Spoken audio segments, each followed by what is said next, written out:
Mis hermanos y hermanas, Evangelio de Juan, capítulo 10.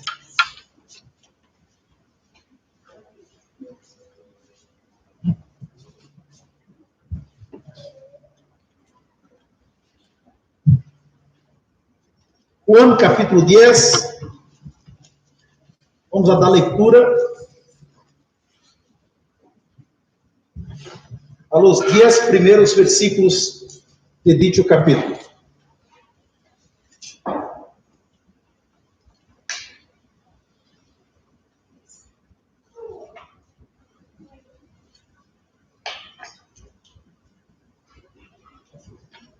La palabra de Dios dice lo siguiente: de cierto os digo, el que no entra por la puerta en el redil de las ovejas, sino que sube por otra parte, ese es ladrón y salteador.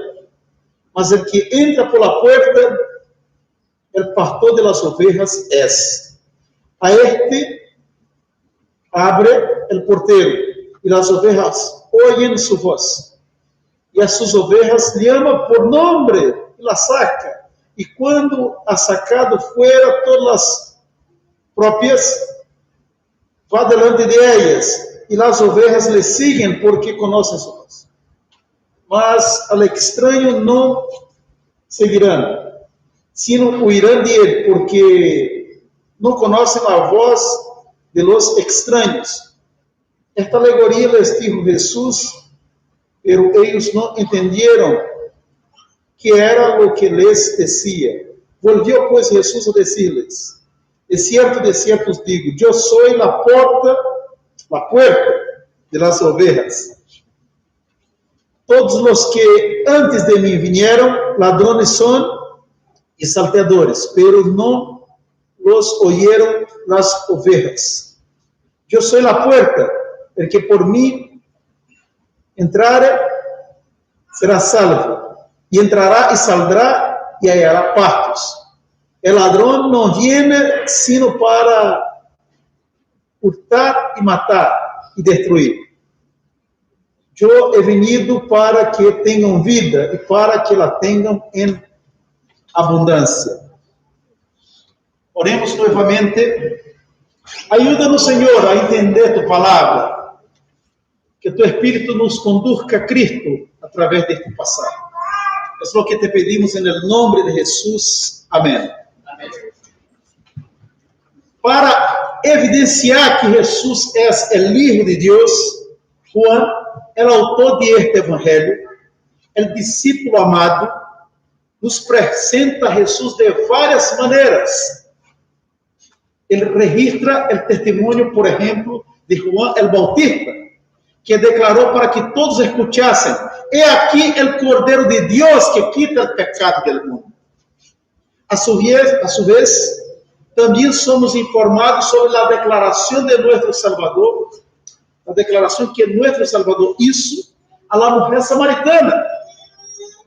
Esta mujer habló: sé que ha de venir el Mesías llamado el Cristo. Cuando Él venga, nos declarará todas las cosas. Cristo la respondió: yo soy el que habla contigo.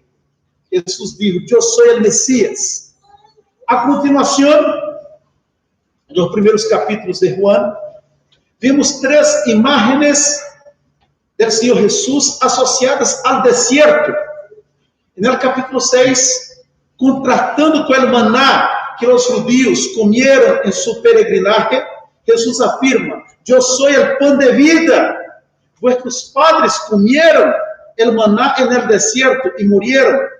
Este es el pan que desciende del cielo, para que el que de él come no muera. El capítulo 8 retoma el tema de la plática que Jesús tuvo con la mujer samaritana. Cristo afirma: si alguno tiene sed, venga a mí y beba. Así como Jehová sació la sed de los judíos en su peregrinaje hacia Canaán, Cristo quiere quitar nuestra sed. Finalmente, nuestro Redentor proclama: yo soy la luz del mundo. El que me sigue no andará en tinieblas, sino que tendrá la luz de la vida. Tal como Dios había iluminado el camino de su pueblo y lo había protegido en la oscuridad de la noche del desierto, Jesús es la luz, la misma sobre la cual leemos en el capítulo 1 de este Evangelio. La luz en las tinieblas resplandece y las tinieblas no prevalecieron contra ella. En resumen, Jesús es el Cordero de Dios que quita el pecado del mundo, el Mesías prometido, el pan de vida, el agua que quita la sed, la luz del mundo. Y hoy vamos a recordar que Jesús también es la puerta. ¡Qué maravillosa noticia! Puerta es una imagen muy rica de simbolismo, de significado. Entramos y salimos en un recinto cruzando la puerta. La puerta marca la separación de espacios. Los que se encuentran de este lado de la puerta están dentro del templo. Los que están más allá están fuera del templo y por ende expuestos al frío, al viento y a muchos peligros.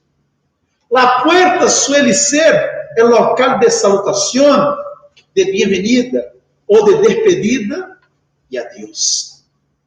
Puerta también es sinónimo de oportunidad.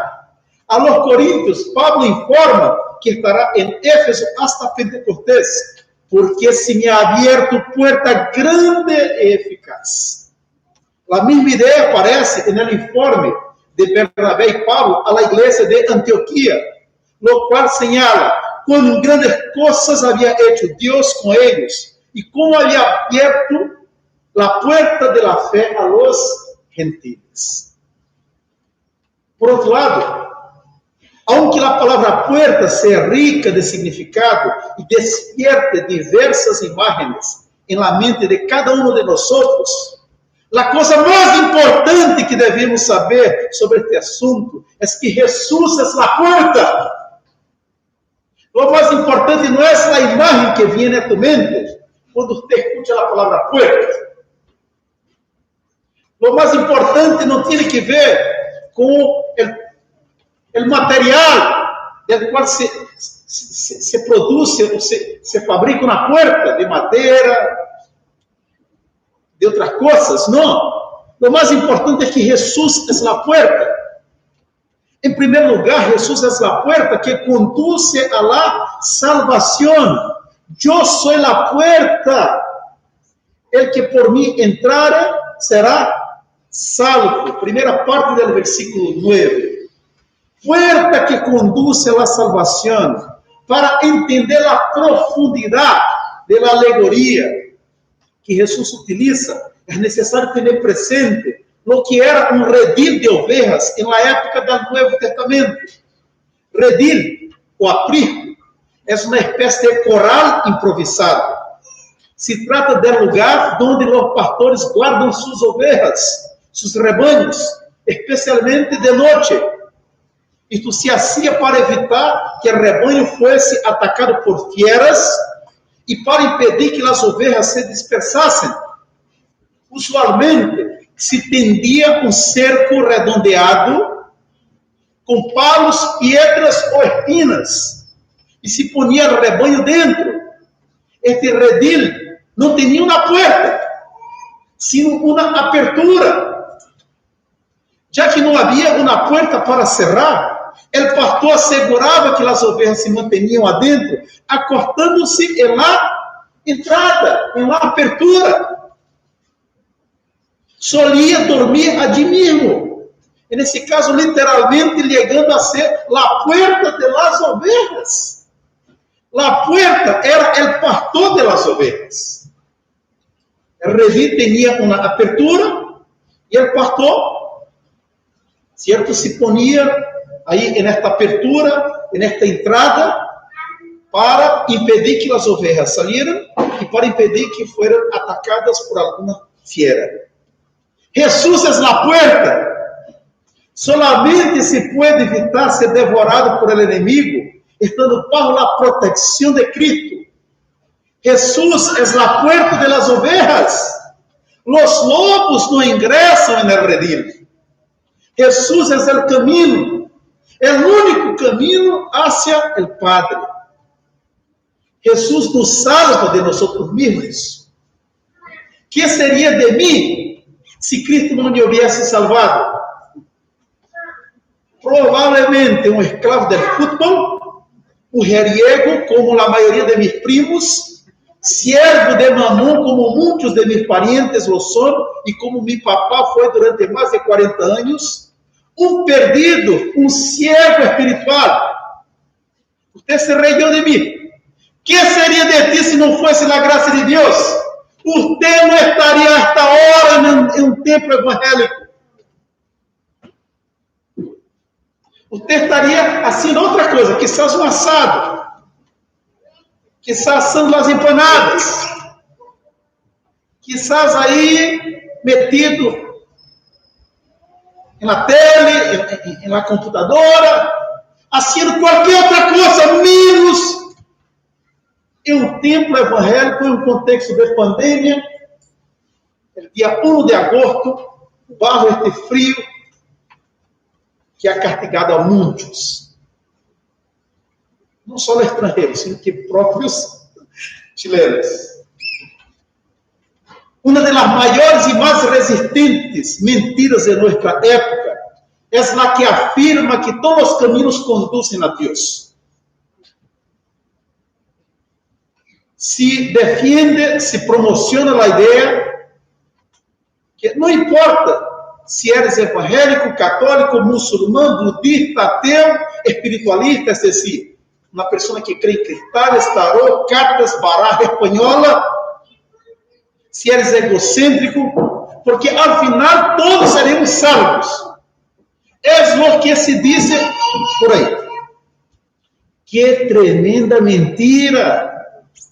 Só existe um meio de acesso a Deus e a la salvação. Jesús, el que afirma, entrar por la puerta estrecha, porque ancha es la puerta y espacioso el camino que lleva a la perdición, y muchos son los que entran por ella, porque estrecha es la puerta y angosto el camino que lleva a la vida, y pocos son los que la hallan. Jesús es la puerta de las ovejas. El que não entra por la puerta, afirma o próprio Jesus no versículo 1 do capítulo 10 de Juan, é ladrão e salteador. La puerta está aberta. Jesus invita a todos a que ingressem ao cielo através dele. É uma maravilhosa notícia. Esta notícia resume o Evangelho. Jesús es la puerta, Jesús es el camino, Jesús es el pan, Jesús es el agua. Pero una segunda verdad que este texto enseña a nosotros con respecto a Jesús como la puerta, es que la puerta no solo conduce a la salvación, sino que la puerta también conduce a la libertad. Aún en el versículo 9, el que por mí entrare será salvo y entrará e saldrá. Há liberdade para aqueles que estão em Cristo.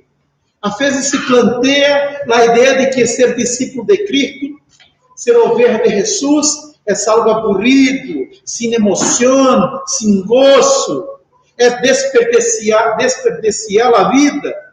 É outra mentira que Satanás ha metido na cabeça de muitos. Seguir a Jesus é o mais fascinante proyecto de vida. En el capítulo anterior, capítulo 9, Jesús dijo a los fariseos, 2 capítulos antes, capítulo 8, si vosotros permaneciereis en mi palabra, seréis verdaderamente mis discípulos y conoceréis la verdad y la verdad os hará libres. Mis hermanos y hermanas, seguir a Jesús es gozar de verdadeira liberdade. Uma adequada ilustração de lo que passa com as pessoas que não han encontrado a salvação. Lá temos no episódio que deu passo a esta parábola del redil e del buen pastor. O temos acá, ou lá temos esta ilustração no capítulo 9. Jesus havia sanado um ciego de nascimento. Levaram este homem a los fariseus, versículo 13. Levaram ante os fariseus al que havia sido ciego. Em vez de quedar-se admirados e gozar-se, porque agora o homem veía, os fariseus se fijaram no hecho de que Jesus havia obrado no sábado, versículo 16. Então, alguns de los fariseus diziam: esse homem não procede de Deus, porque não guarda o dia de repouso. Fíjense, o perigo do legalismo. Em vez de celebrar a graça de Deus, é um homem que jamais havia podido tirar as coisas, ha sido sanado e agora, certo, tinha seus olhos abertos. Não, se preocuparam com suas mais de 400 leis que haviam sido desarrolladas, elaboradas ao longo dos siglos, com respeito ao cuidado do dia de sábado. Tras escuchar o relato del ex-ciego e de seus padres, em vez de reconhecer o poder de Deus, o poder de Jesus, que é Deus, lo tildaram de pecador, versículo 24. Então volveram a chamar ao homem que havia sido ciego e lhe disseram: da glória a Deus. Nós sabemos que este homem é pecador, ou seja, o homem que havia sanado ao ciego. Ou seja, da glória a Deus. Mas não foi este homem pecador que te sanou. Porque eles, os fariseus, se consideravam discípulos de Moisés, versículo 28. E lhe injuriaram e disseram: tu eres seu discípulo, se tu eres discípulo de Jesus, pero nós outros discípulos de Moisés somos. Notem que os padres del homem, e aquele que havia sido cego, tinham medo de los fariseus, versículo 22. Esto disseram seus padres porque tinham medo de los judeus. Pero, e finalmente, os líderes religiosos, os fariseus, expulsaram o que havia sido sanado, versículo 34. Responderam e lhe disseram: tu nasciste del todo em pecado e nos ensinas a nós outros? E lhe expulsaram. Aqui, o ciego não abraçava a incredulidade, a dureza de coração dos fariseus. Aquele que havia sido ciego e tentava mostrar aos fariseus que ele havia sido sanado por Jesus. E eles se enojaram e expulsaram aquele que havia sido sanado por Jesus. Pero este homem que havia sido expulsado por el liderazgo religioso da época, encontrou em Jesus não somente a sanação física, sino que também a sanação espiritual. Versículo 35, oyó Jesus que le haviam expulsado, e hallándole le dijo: ¿crees tú en el Hijo de Dios? Respondeu, ele dijo: ¿quién es, Senhor, para que creia nele? Le dijo Jesús: pues le has visto, e el que habla contigo, ele es. E ele dijo: creo, Senhor, e le amó.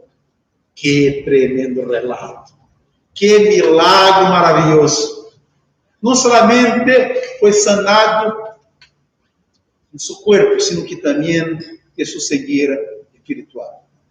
Que o homem encontrou a salvação e a verdadeira liberdade. Liberdade da cegueira física e espiritual, da tradição humana e da religiosidade destituída de Deus. Pablo, um ex-fariseu, que conheceu a liberdade a la qual Cristo conduz, escreveu: mas a hora que habéis sido libertados del pecado e hechos siervos de Deus, tenéis por vuestro fruto la santificación e como fin la vida eterna. Mis hermanos y hermanas, libertad não significa libertinaje. Libertad es andar com Cristo e obedecer-lo, experimentando a certeza del salmista, que declarou: vivirei com toda liberdade, porque he buscado tus preceptos.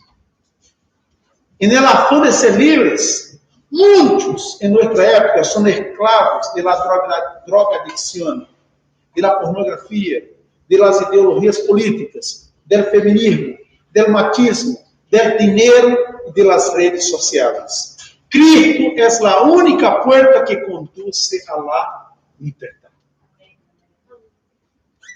Tercera verdad, Jesús es la puerta, y esta puerta es garantía de provisión, porque el versículo 9 de dicho capítulo 10, también afirma, y entrará y saldrá y hallará pastos. La oveja que pertenece a Jesús jamás experimentará hambre y sed. Jesús es su alimento y el agua que la satisface. En Cristo tenemos todo o que necesitamos para nuestro crecimiento y maduración. Somos una obra en construcción. En el día de la conversión, la obra no se terminó, fue solamente el inicio. La carta a los Filipenses dice que el que comenzó en vosotros la buena obra, la perfeccionará hasta el día de Jesucristo. El que entra por la puerta necesitará salir por ella. Es muy interesante lo que Jesús está diciendo a nosotros acá. El redil no es una burbuja. El redil no es el destino final. Es sim un lugar de descanso. Es donde encontramos amparo y donde renovamos las fuerzas para cumplir la misión que el Señor nos dio, ser sal de la tierra y luz del mundo. El Señor te quiere usar en tu oficina de trabajo, en las tareas hogareñas, en medio a tus estudios, como misionero entre tus parientes, en Santiago Centro o en cualquier rincón del planeta hacia donde Él te guíe, hacia donde Él te envíe. A lo largo de esta jornada, que es la vida cristiana, tú, así como yo, nosotros vamos a necesitar estar bien, estar debidamente nutridos, fortalecidos, porque la carrera es larga. No es como esta prueba de 100 metros. Es un gran maratón. Tu deves estar com tua saúde al dia. Não só saúde física, sino que mental também. Estão acontecendo os Juegos Olímpicos de Tóquio. Antes do início dos Juegos Olímpicos, uma das grandes atrações dos Juegos era a ginasta estadunidense Simone Biles, que havia conquistado 4 medalhas de ouro e uma de bronze nos Juegos de Rio de Janeiro no ano de 2016. O mundo tinha suas lentes, sua atenção puesta en esta estadunidense Simone Biles. ¿Por quê? Porque é uma potência. É uma coisa extraordinária a minha maneira de dizer, porque uno quando já passa de los 40, qualquer um que tem menos de 40 já vê como niño, ¿verdad? Pero ¿qué passou com Simone Biles? Tras haber obtenido a calificação mais baixa de sua marca personal em la primeira modalidade, decidiu não disputar a final de ginástica por equipos e de outras pruebas, como o salto. Declaração suya: depois da actuação que hice, simplesmente não queria seguir. Dijo Biles, quem confirmou que não sofria nenhuma lesão física. Dijo sentir o peso do mundo sobre ela e decidiu enfocar em sua saúde. O conselho que Paulo entregou a Timoteu foi: cuida de ti mesmo, Timoteu. Tem que cuidar de ti mesmo. É interessante, e da doutrina, é muito interessante o conselho de Paulo a Timoteu, porque Timoteu era pastor de ovelhas, e se Timoteu não cuidara de ele não poderia cuidar de los demás. Se não te alimentas corretamente de Cristo, se não te empapas da palavra do Senhor, se não te satisfazes do água que é Jesus, tu não vas a disfrutar do parto, da abundância de comida que Cristo põe a tua disposição. O Hijo de Deus não é imune a lo que passou no contexto de uma competência olímpica, de lo que passou com Simone Biles. O Hijo ou hija de Deus pode sentir-se agotado e sem condições de seguir adelante. Por isso não deve descuidar-se de sua dieta espiritual. Um bom discípulo de Cristo, uma boa discípula de Cristo, se alimenta de sua palavra, da oração e da comunhão de los santos. São recursos que o Senhor nos ha regalado, que garantizam parto para toda a vida. Se há débiles espiritualmente entre nós, isso não se deve ao Senhor. Isso se deve à nossa florreira. Aqui somos tercos muitas vezes. Aqui somos, meus irmãos, negligentes em relação às ensinanças que o Senhor nos entrega. Em Cristo temos perdão para nossos pecados, luz para nossas tinieblas, graça para enfrentar a dureza da vida, pronto auxílio nas tribulações, sabedoria ante os dilemas que se nos vêm, uma família espiritual para abraçarmos e acolhermos, esperança em tempos incluso de pandemia. Finalmente, porque o tempo sempre está contra os fatores, especialmente em contexto de protocolos sanitários. Cristo é a porta, e esta porta é garantia de plenitude, versículo 10. O ladrão não viene sino para hurtar e matar e destruir. Eu he venido para que tenham vida e para que la tenham em abundância. Cristo não nos salva para uma vida medíocre, uma vida mediana, no sentido de que é uma vida aburrida, uma vida cansadora, sem alegrias. Não. Cristo não nos salva para uma vida medíocre, para uma vida que não apresenta a qualidade nem o valor que seja minimamente aceitável. Esta plenitude, vida em abundância, implica em uma vida de gozo nele, de serviço, de produção a 30, 60 e a 100 por ano. Esta prosperidade que Cristo menciona, vida em abundância, empieza aqui e que se extiende hasta a eternidade. Cristo não está falando somente de vida eterna. Cristo está falando de gozo en Él. Porque, mis hermanos, a vida eterna empieza en el día de la conversión, desde cierto punto de vista. Já começamos a experimentar quando somos hallados e encontrados por Cristo, certo? O gusto de lo que será el porvenir, de lo que será mais adelante. E lo que hemos disfrutado não se compara com o que o Senhor tem guardado e reservado para seu povo.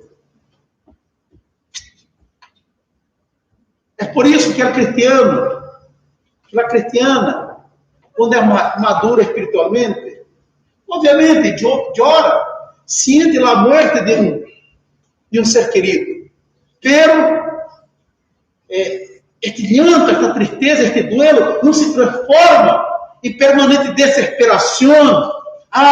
Se me foi o sentido da vida, não, porque o sentido da vida é Cristo. E estamos a cada passo. Mas você, esta prosperidade, como mencionei há pouco, empieza aqui e se extiende hasta a eternidade. A palavra de Deus nos recuerda o seguinte: mas vosotros sois linaje escogido, real sacerdócio, nação santa, povo adquirido por Deus, para que anuncieis as virtudes de aquele que os chamou de las tinieblas a sua luz admirável. Vosotros que em outro tempo não erais pueblo, pero que agora sois pueblo de Deus.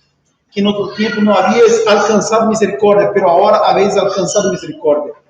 Porque no nos ha dado Dios, afirma Pablo a Timoteo, lo que leí, fue escrito por el apóstol Pedro, y Pablo nos recuerda también que no nos ha dado Dios espíritu de cobardía, sino de poder, de amor y de dominio propio. A los Efesios, Pablo afirma: despiértate tú que duermes y levántate de los muertos y te alumbrará Cristo. El hecho de que Cristo es garantía de plenitud no significa que todos los cristianos vivan plenos y llenos de Él. Para terminar, les comento que a comienzos de la década de 90, de los años 90, en Brasil, isso se transmitió en la tele. Un hombre que vivía en el campo, aislado de la ciudad, tenía una finca, una hacienda, empezó a hacer ahorros, guardar la plata. Y decidió no meter la plata en el banco. Decidió poner la plata por abajo de su colchón, ¿está bien? ¿Cierto? La metió en una bolsa de plástico y la escondía por debajo de su colchón. Y trabajó mucho. Y fue amontonando, acumulando plata. Y un día fue, ¿cierto?, a hacer sus negocios porque él había ahorrado toda esta plata para tener una vida próspera, tranquila, ¿cierto?, en sus últimos años. Lamentablemente, la moneda del país había cambiado. Y ya no había más tiempo de cambiar la plata, la moneda antigua, que la tenía en varias bolsas plásticas, por la moneda vigente. Y perdió el trabajo de años. Siendo rico, vivió como pobre. Así ha pasado en la vida de algunos creyentes. Son espiritualmente muy ricos, tienen toda la plenitud en Cristo, pero viven una vida muy pobre, porque no han gozado y no han utilizado, manejado adecuadamente los recursos que el Señor nos ha dado. El Señor te ha dado no solamente el perdón de tus pecados, el Señor te ha insertado en una familia en la cual hay dueñas de casa, estudiantes, abogados, médicos, psicólogos, pastor, presbíteros, diáconos, gente de diferentes edades que están acá con la disposición de acogerte, de abrazarte, de ayudarte. El Señor te ha regalado el Espíritu Santo y tú tienes dones. Y estos dones solamente cumplirán el propósito de Dios a medida que son puestos en práctica, en marcha. Es decir, a medida que tú te presentas para trabajar y para ser instrumento de la gracia del Señor en la vida de otras personas. Tú eres rico en Cristo y esta riqueza nadie te puede la quitar. Pero hay que apropiarse de esta riqueza. Hay que poner en práctica lo que el Señor te dice, para que no pase contigo algo semejante a lo que pasó con este hombre que perdió su plata y muchos años de trabajo. Hay espacio, hay terreno para todos nosotros. Cristo es la puerta por la cual uno puede entrar y salir, para volver y renovar sus fuerzas y volver a salir y volver a entrar, ¿cierto? Para que la obra de Dios sea realizada en el mundo a través de nosotros. Si has entrado por esta puerta, amén. Que puedas renovar tu fuerza, tu ánimo, tu fe, tu esperanza. Porque hay mucho que hacer. Pero si todavía no has ingresado por esta puerta, hoy es día de hacerlo. Hoy el Señor te regala esta maravillosa oportunidad. Es por eso que quiero orar por ti. ahora. Señor, gracias porque Cristo es la puerta. Y esta puerta es garantía, oh Dios, de pacto. Esta puerta puede conducirnos a una vida abundante, una vida plena. Ayúdanos, Señor, a recibir a Cristo. Aquellos que todavía no han confesado a Jesús como Señor, que no han, oh Dios, abierto la puerta de su corazón, movidos por el Espíritu Santo, que lo hagan pronto, Señor. E aqueles que já han tenido este encontro maravilhoso com Jesus, que já han ingresado por esta puerta, que puedan salir e volver a ingressar em ella, para a glória de tu nome, para a edificação da igreja e para a promoção do evangelho no mundo. É o que te pedimos, Senhor, em nome de Jesus. Amém. Amém.